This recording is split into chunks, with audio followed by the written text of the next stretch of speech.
السلام علیکم ورحمۃ اللہ وبرکاتہ۔ آج ہم آپ کے لیے لائے ہیں زہرا عائشہ کا افسانہ امید۔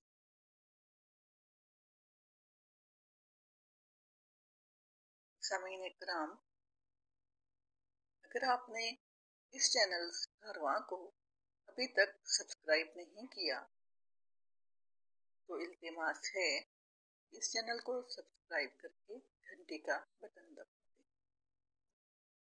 اور اگر یہ افسانہ پسند آ جاتا ہے تو کمنٹ میں اپنی پسندیدگی کا اظہار ضرور کیجیے اور لائک کا بٹن بھی دبا دیجیے۔ شکریہ۔ جی تو سامعین، پیش خدمت ہے امید از زہرا عائشہ۔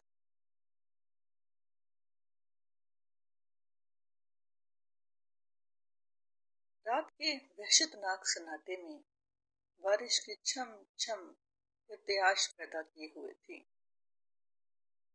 وہ سفید چادر اوڑھے، دوپٹہ سر پر لپیٹے، آج بھی جائے نماز پر بیٹھی، خشک آنکھوں اور سنسان چہرہ لیے، ہاتھ آسمان کی طرف بلند کیے، گردن اوپر اٹھائے، بے جان چپ چاپ بیٹھی تھی۔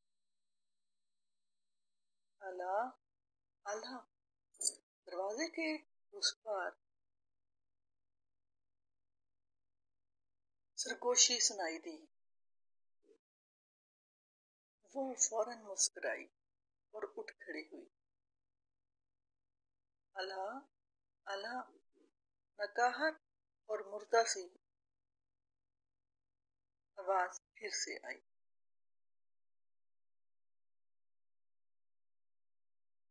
وہ بارش میں بھیگتی خوشی خوشی بھاگتی آئی۔ بابا بابا، کٹاک کی آواز سے دروازہ کھلا۔ وہ آگے بڑھی اور لاغر اور کمزور باپ کو پکڑے اندر لے آئی۔ کرفیو لگے آج 45واں دن تھا۔ یہ 45 دن وادی میں موجود ہر گھر پر قیامت سے بڑھ کر اذیت ناک تھا۔ بہرحال یہ اذیت قیامت سے بھی کم نہ تھی۔ احالہ احالہ 2 بھائیوں کی اکلوتی بہن تھی، جن کا خون ان 45 دنوں کی جد و جہد میں بہا تھا۔ وہ اپنے بابا کے ہمراہ گھر میں اکیلی تھی۔ آج بابا بھی دونوں ٹانگیں تڑوا آئے تھے۔ گھر میں نہ بجلی نہ پانی۔ بابا جانے کہ اب کیا کرے گی رانی۔ وہ کچن سے شاید سوکھی روٹی پانی میں بھگو کر لائی اور بابا کے منہ میں ڈالنے لگی۔ گھر اندھیرے سے بھرا پڑا تھا، نہ روشنی تھی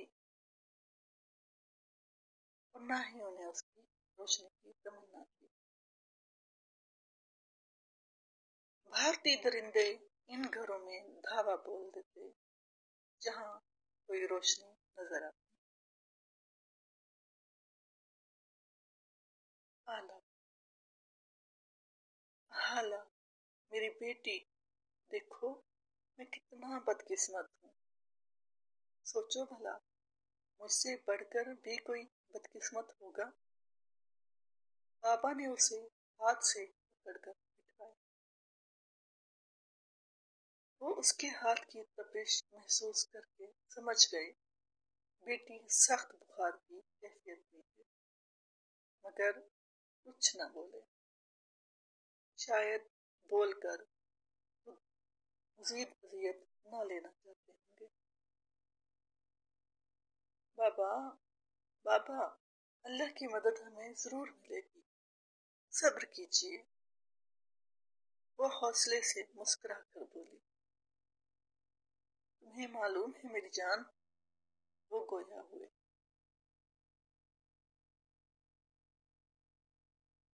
اب ان کی ٹانگیں سوج کر کپا بن گئی۔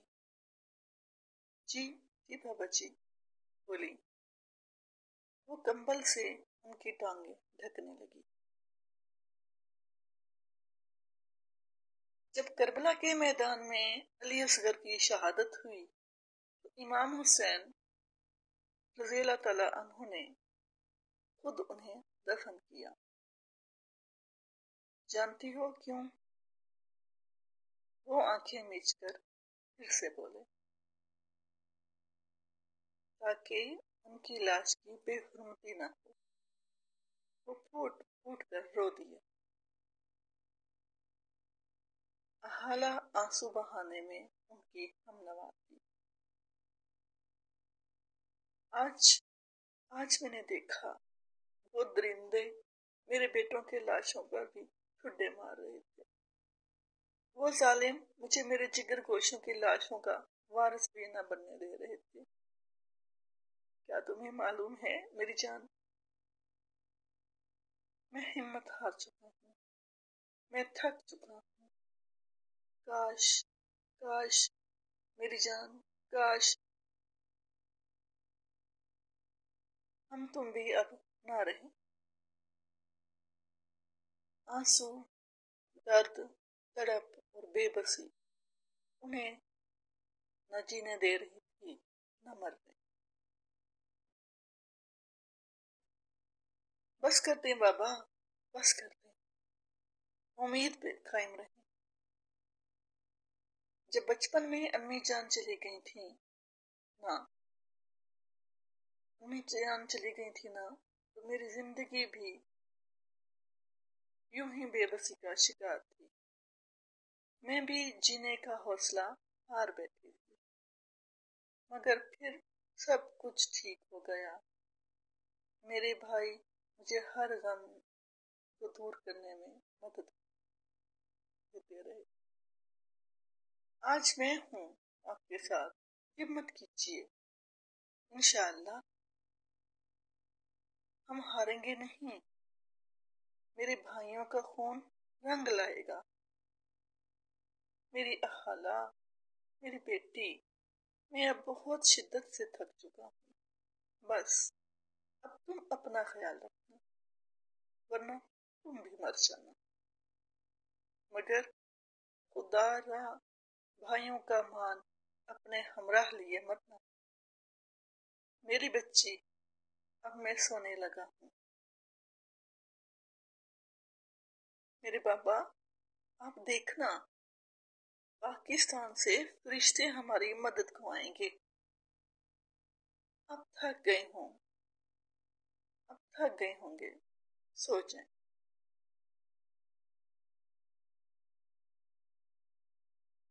وہ بابا کو کہہ کر اٹھ گئی۔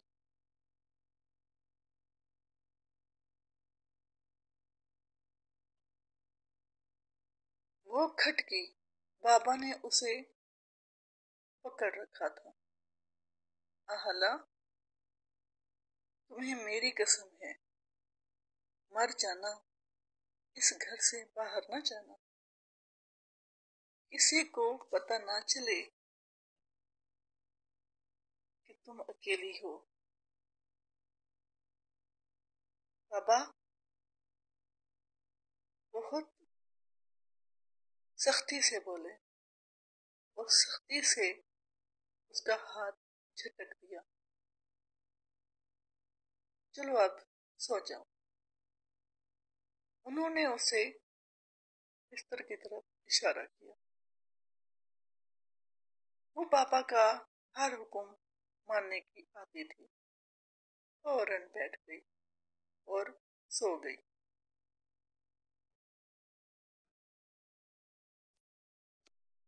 آج بڑی بے آواز صبح تھی، ہر سو سکوت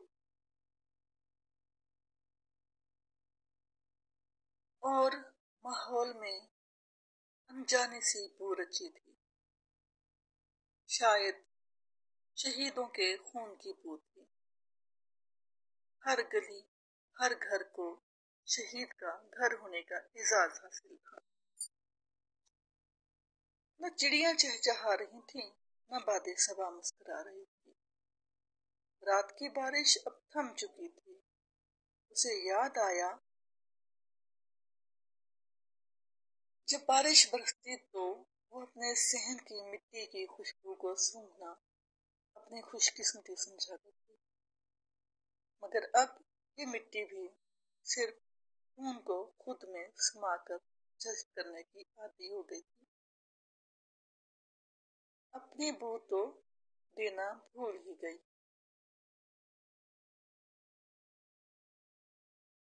वो बाहर बारिश के पानी से भरे बर्तनों से मुंह हाथ धोकर नमाज के लिए खड़ी हो चुकी थी।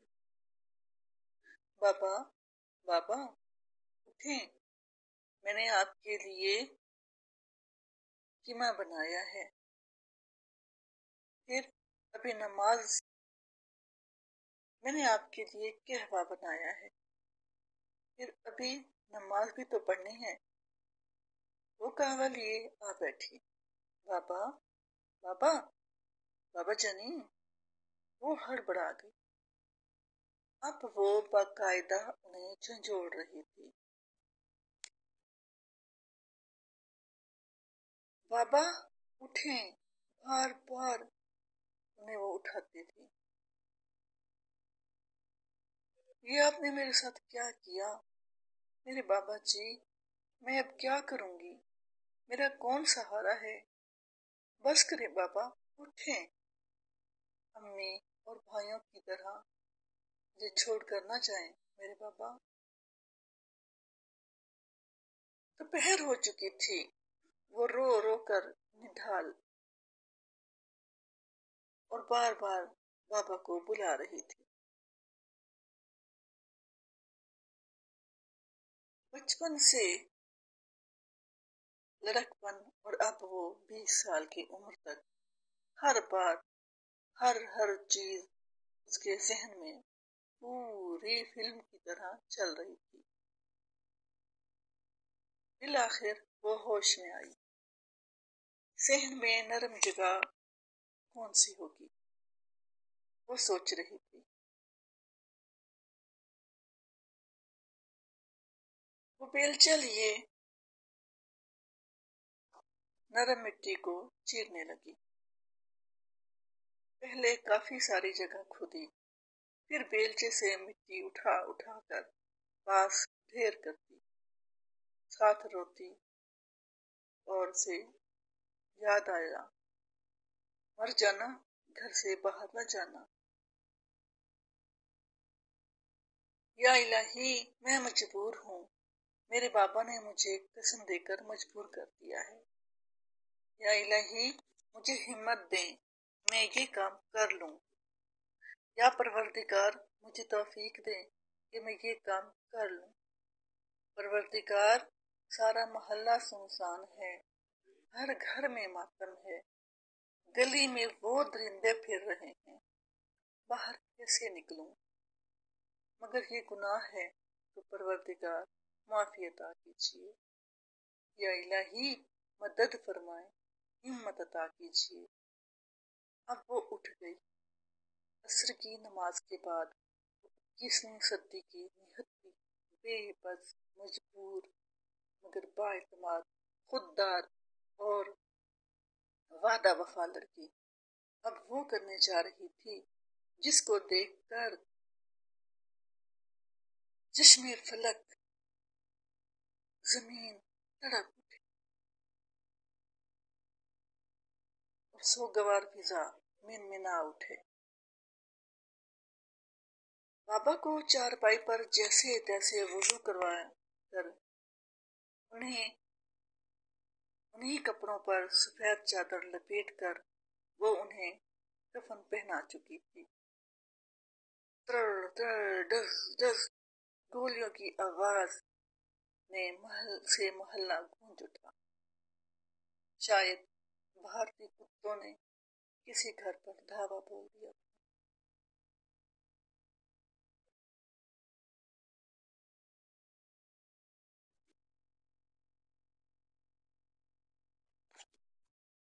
ये देखकर वो खौफ से कांप उठी। उस वक्त बस उसके जहन में एक ही बात थी,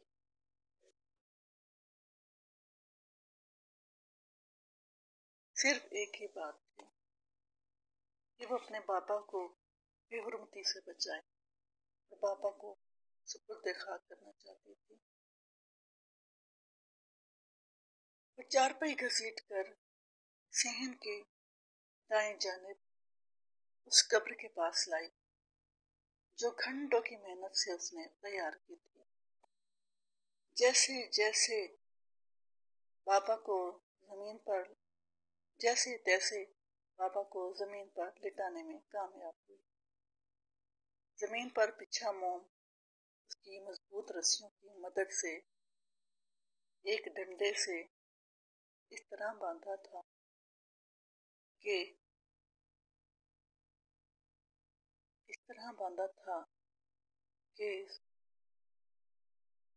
मजबूत डंडे को ने दरमियान से उसे इस तरह से मिला दिया था कि उसकी एक तरफ मोम और चादर और दूसरी तरफ ढेर सारी ईंटें जो उसने सहन से उखाड़ी हुई थी। जब वो बाबा को उस मोम वाली साइड पर लिटा चुकी तो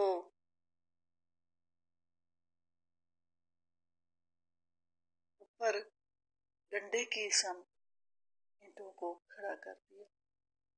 दूसरी तरफ एक एक के बाद दूसरी ईंट उठाना शुरू कर दी।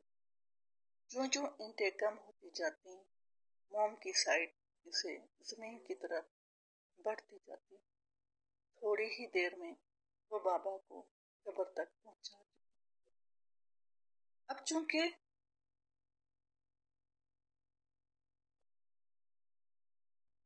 वो ऐसा कर चुकी थी कि मैयत को उसने महफूज कर दिया। कब्र से निकाली गई मिट्टी जो अभी भी गीली थी, जैसे जिसे कल रात की बारिश ने नरम कर दिया था, अब वो लकड़ियों पर उस पर लकड़ियां डालकर कब्र की शक्ल दे चुकी थी। अब वो अंदर गई और बाबा की खराब हुई वो बंदूक ले आई जिसे वो हमेशा इस्तेमाल में लाते थे और सिरहाने लगा दी। एक मुजाहिद की कब्र ऐसी ही होनी चाहिए थी। अब वो मिट्टी से लती खड़ी बाबा की कब्र पर फातिहा पढ़ रही थी। आला, तुम मेरी बेटी इतनी बहादुर कैसे हो? तुम तो बहुत नाजुक थी।